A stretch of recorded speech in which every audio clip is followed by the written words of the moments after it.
menjelang siang untuk kita semua.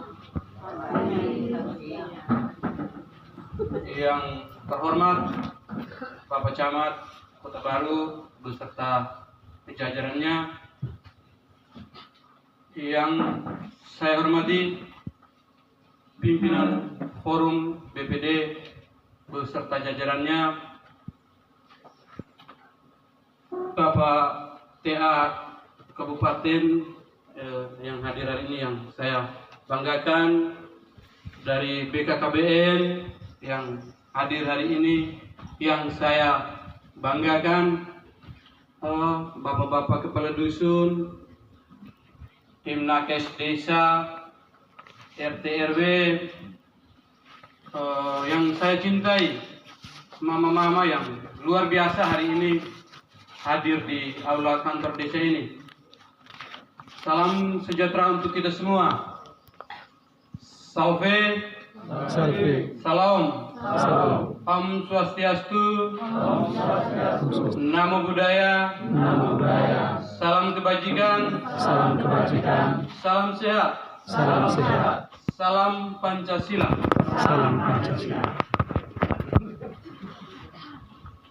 Puji syukur kehadirat Tuhan Yang Maha Kuasa atas berkat dan ridhonya, sehingga kita semua hadir di aula kantor desa ini, diiringi dalam perjalanan dari rumah ke tempat ini dengan aman dan selamat. Saya menyampaikan profesiat ulang bagi ibu-ibu, mama-mama yang luar biasa, berdominasi dengan kami para lelaki yang sering malas di kantor desa.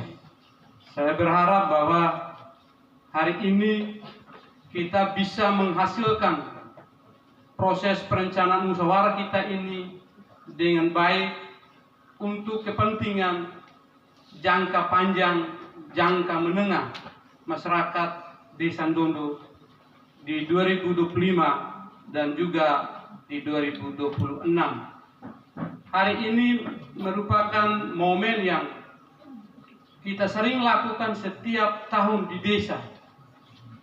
Sudah 3 tahun sedikit perubahan yang mestinya desa melakukan turun ke setiap dusun untuk menggali gagasan. Tetapi karena ada perubahan, maka kita melihat kembali proses daftar usulan perencanaan yang tahun sebelumnya yang belum terdanai, maka kita akan usulkan untuk prioritas di tahun 2025. Jadi tidak baru lagi untuk kita masyarakat mengambil suatu kesimpulan bahwa ini sedikit beda. Tidak, sudah 3 tahun. Dan ada mestinya kami gandakan daftar usulan itu dan dibagikan kepada Bapak Ibu sekalian untuk melihat dan bisa diprioritaskan di tahun 2025 nanti. Ada beberapa hal yang ingin saya sampaikan menyangkut proses kewajiban kita masyarakat terhadap bagaimana kita menanggapi beberapa poin penting perencanaan yang kita lakukan. Kita musyawarah bersama-sama soal kebutuhan kelompok dan masyarakat banyak. Sering kita berpikir dalam benak kita bahwa ini kita prioritas untuk kepentingan pribadi. Tidak. Yang namanya proses bantuan itu terserap ke masyarakat melalui dana APBN, dana DAU. Itu ada yang ke kelompok dan orang perorangan. Saya katakan lebih khususnya orang perorangan itu bagi mama-mama penerima bansos dan PKH. Ini ada dampaknya terhadap proses bagaimana di stunting desa ini sangat terpengaruh. Karena apa? Karena mama-mama setelah menerima bantuan itu, pemanfaatnya bukan untuk anak-anak, tetapi untuk orang tua. Ini sangat keliru. Sehingga saya mengamati di setiap kali saya pertemuan dari laporan Menteri Nakes Desa, Bidan Desa ke desa itu, masih saja stunting itu, gizi buruk, gizi kurang itu masih ada. Dan saya rasa mungkin kita bisa baca di data rembuk stunting Desa Ndondo itu ada, tadi sudah dibagikan oleh Nakes.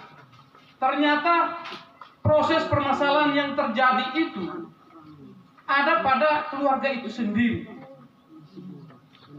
Yang mungkin pola pemberian makanan tambahan itu di rumah ini masih sangat rendah.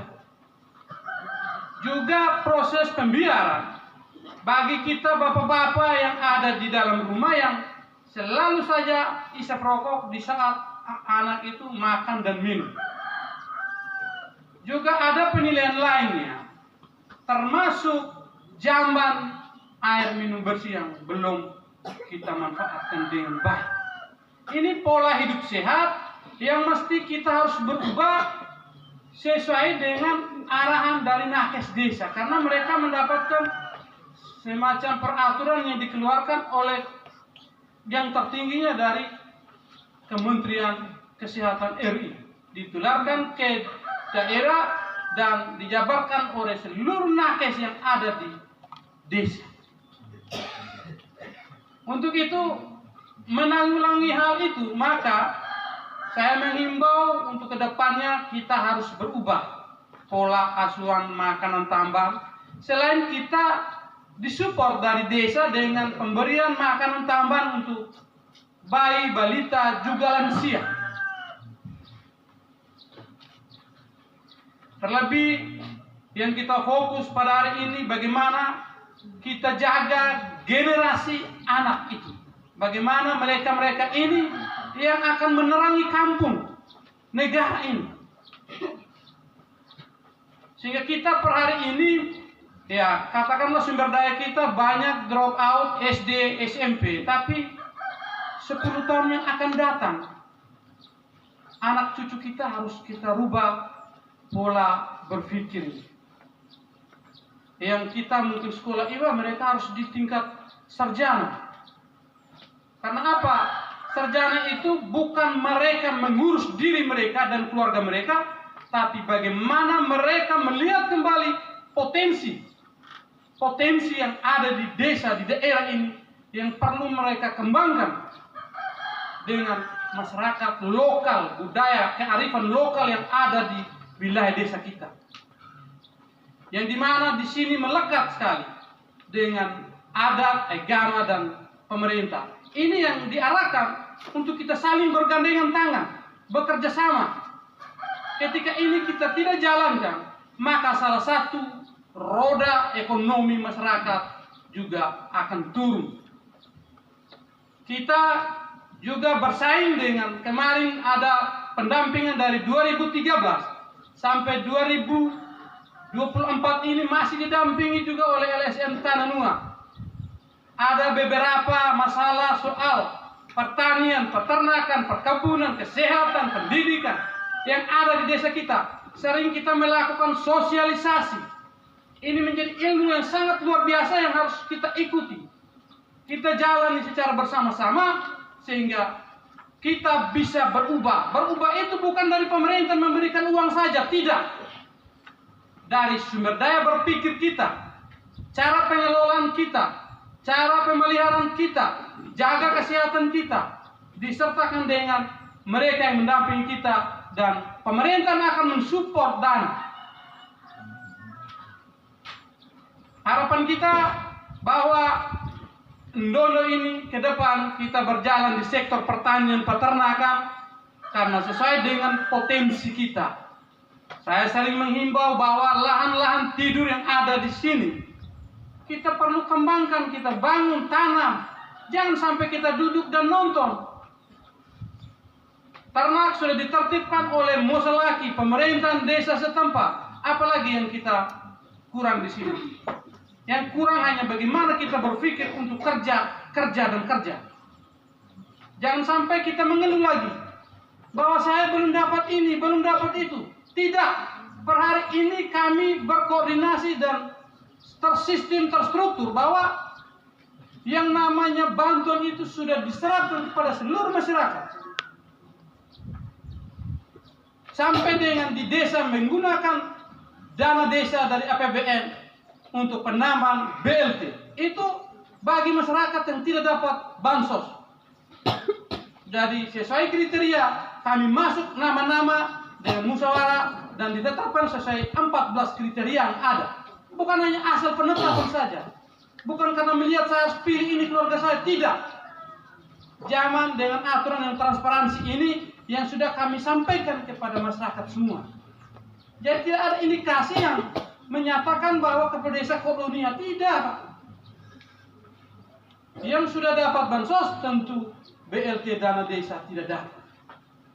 Juga ada masyarakat desa Ndondo yang kemarin melakukan proses pembuatan kartu keluarga baru, ada yang dari RT 16 Dusun 2, ada berapa kakak itu sudah di desa Neotonda. Dan hari ini masih terima BLT bantuan di desa Ndondo. Saya berharap nanti dilaporkan kepada Bapak Kepala Dusun dan dusun akan sampaikan ke desa. Kalau mau masuk ke desa Ndondo, ya kita harus berubah. Jangan sampai kartu keluarga ini sudah ganti ke Neotonda. Maka semua diarahkan ke Neotonda. Artinya kita bangun komunikasi kerjasama antar desa sehingga tidak tumpang tindih dalam proses bantuan. Jangan sampai di sana dapat, di sini dapat. Akhirnya di kemudian hari yang korbannya adalah apa? Bapak Ibu yang sebagai penerima. Hal yang berikut lagi, setiap bulan kita terima bantuan beras, rawan pangan. Ada yang sampai malas terima datang terima. Ini yang saya heran bagi kita di desa Ndondo ini. Kalau merasa sudah tidak butuh lagi, maka kita ganti dengan orang lain yang sangat butuh itu beras. Juga mau datang terima bantuan BLT, pakai titip. Kalau rasa sudah tidak mau terima, ya omong supaya kita ganti orang lain. Saya kecewa sekali bahwa mau terima uang juga harus pakai titip. Kalau ada apa-apa dengan uang yang resikonya adalah kami di desa untuk buat pelaporan. Tolong kita berpikir dulu bahwa negara ini tidak gratis, Pak. Kita dijerat dengan efek jerah hukum yang tetap. Kalau tidak ya kita penjara. Apalagi kami pemerintah desa. Kacamata publik soroti bahwa jangan sampai kami yang makan uang. Ternyata kami belum makan, yang lalai adalah penerima itu sendiri. Saya berharap untuk kedepannya ini kita berubah. Kalau tidak sama sekali, kalau merasa kita sudah sedikit ada perubahan dalam kehidupan dan ekonomi kita, maka berhentilah BLT, tidak boleh terima lagi.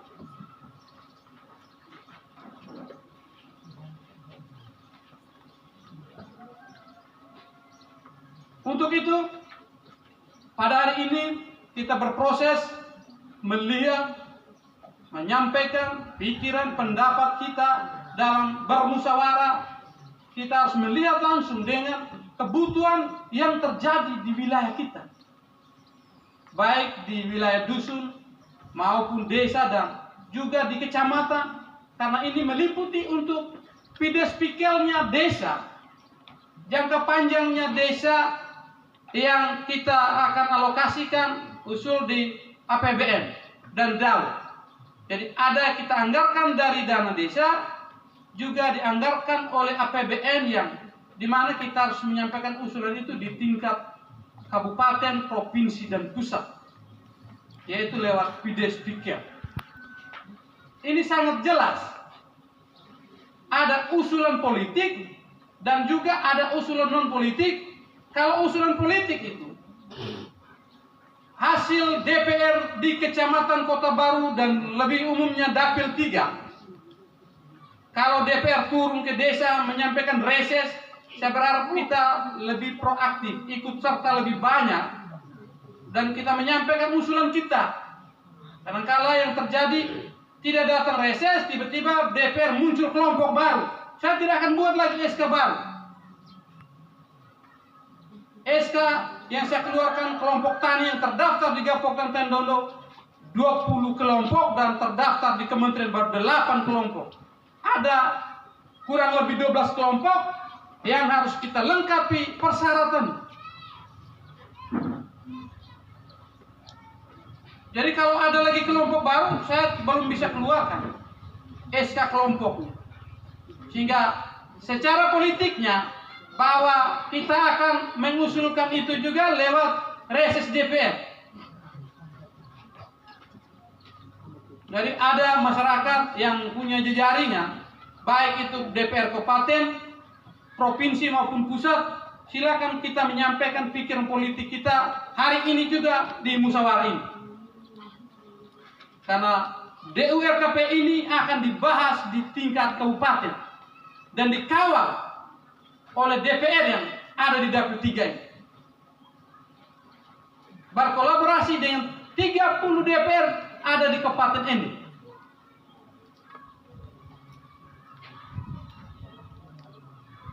Sehingga usulan yang mungkin nilainya lebih dari 1M akan kita arahkan kamarnya masuk di DAU dan APBN. Karena dana desa kita untuk tahun 2025 ini, pagu di 2024 hanya 870 juta sekian. ADD diprioritaskan hanya untuk penyelenggaraan pemerintahan desa dengan pagu 250 juta sekian.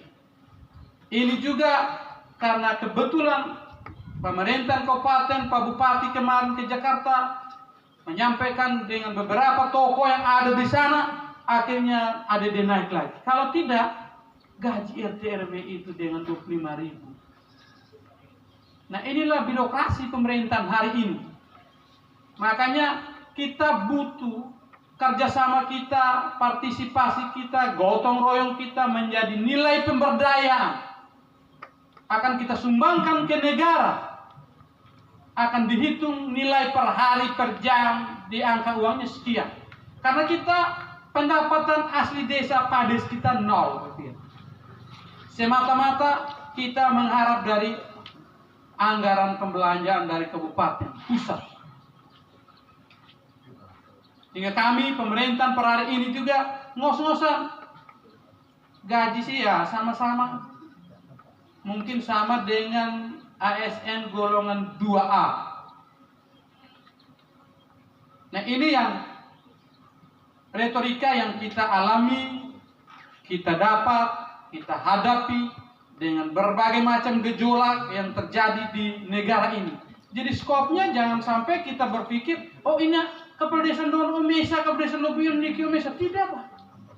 Semua proses pelayanan yang sama, yaitu masyarakat negara Republik Indonesia punya hak yang sama.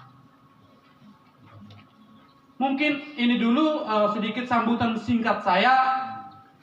Sebentar sebelum kita masuk dalam proses musyawarah perencanaan usulan, kita ada penambahan kegiatan dari BKKBN yang PILKB akan menyampaikan sosialisasinya.